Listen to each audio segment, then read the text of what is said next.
Bulletin का आगाज करेंगे। आपको बताएं कि सहाफ़ी असद अली तूर पर मुबैना तशद्दुद का मामला वजारत इत्तलात और ISI में आला सतह का राबता हुआ है। मुल्क के हसास इदारे का वाक़े से मुकम्मल लाताल्लुकी का ऐलान। वजारत इत्तलात से जारी एलामिये में यह कहा गया है कि इस तरह के बेबुनियाद इल्ज़ामात का मकसद ISI को 5th जनरेशन वॉरफेयर का निशाना बनाना है। मुल्ज़िमान के खिलाफ तफ्तीश आगे बढ़नी चाहिए। इस ज़म्न में ISI तफ्तीशी इदारों से मुकम्मल ताउन करेगी। सहाफ़ी असद तूर पर मुबैना हमला किया गया, जिसके बाद उनकी जानिब से इदारों पर इल्ज़ामात आयद किए गए थे और अब वजारत इत्तलात और ISI में आला सतह का राब्ता हुआ है और मुल्क के हसास इदारे ने वाक़े से मुकम्मल लाताल्लुकी का ऐलान भी किया है। वजारत इत्तलात से जारी एलामिये में यह कहा गया है कि इस तरह के बेबुनियाद इल्ज़ामात का मकसद ISI को 5th जनरेशन वॉरफेयर का निशाना बनाना है।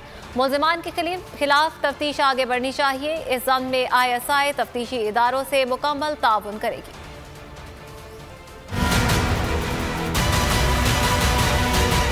सहाफ़ी असद अली तौर पर मुबैना तशद्दुद, ISI का वाक़े से मुकम्मल लाताल्लुकी का ऐलान। वजारत इत्तलात का एलामिया जारी। वजारत इत्तलात और इंटर सर्विसेज इंटेलिजेंस के दरमियान आला तरीन सतह पर राब्ता हुआ, जिसके बाद वजारत इत्तलात की जानिब से जारी एलामिये में कहा गया कि ऐसे इल्ज़ामात के तसलसल से जाहिर होता है कि एक मुनज़्ज़म साजिश के तहत ISI को 5th जनरेशन वॉरफेयर का निशाना बनाया जा रहा है। इस तरह की मनफी रवायात मुल्क के इदारों के खिलाफ साजिश का हिस्सा है। ISI समझती है कि जब CCTV में मुल्ज़िमान की शक्लें वाज़े तौर पर देखी जा सकती हैं, तो फिर तफ्तीश आगे बढ़नी चाहिए और जिम्मेदारों के खिलाफ सख्त कार्रवाई होनी चाहिए। इस ज़मन में ISI तफ्तीशी इदारों से मुकम्मल ताउन करेगी। एलामिया में कहा गया कि वजारत इत्तलात इस ज़मन में इस्लामाबाद पुलिस से राबते में है। उम्मीद है कि मुल्ज़िमान जल्द कानून की गिरफ्त में होंगे।